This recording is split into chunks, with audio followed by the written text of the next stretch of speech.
Hi, my name is Hannah McKinnon with Oil Change International, and I'm here to chat a little bit with you today about a major new report that was released today, not by us, but by the International Energy Agency.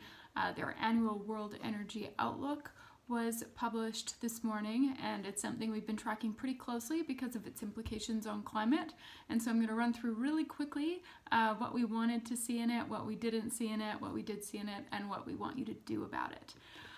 So to start with what we wanted from the World Energy Outlook, this is a major report that's launched every year. It is really the touchstone for a lot of political and financial decision makers who want to look to what the future of energy might look like when they're making investments or infrastructure decisions. So it's critically important that this document reflect what we need for a climate-safe future, which it currently doesn't.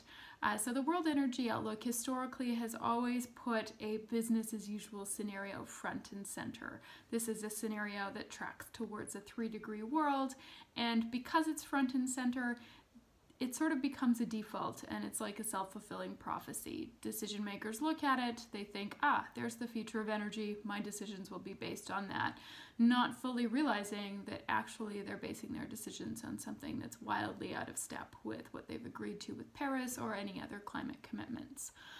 So first issue with it is how central they put this business as usual scenario, and then how it's subsequently used. The second major problem with the World Energy Outlook is that they do have a sustainable development scenario, their climate scenario, but it doesn't fully align with Paris ambitions. So instead of giving a reasonable chance at limiting warming to 1.5 degrees while taking a cautious approach to negative emissions technologies, the sustainable development scenario hasn't delivered on that in the past. So what does this year's World Energy Outlook look like?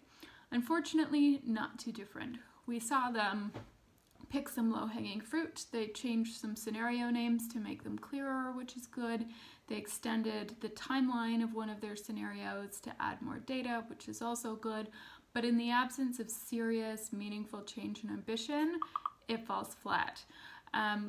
The business-as-usual scenario, which has a new name, the stated policy scenario, still takes up the bulk of the report and is still covered as sort of the default trajectory that we're talking about when people talk about the WEO.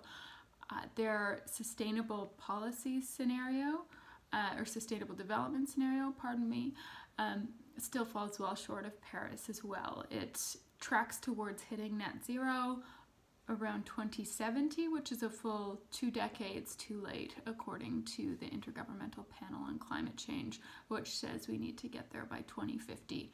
So in the 2 counts that we were really looking for major shifts in this year's WEO, the IEA didn't deliver.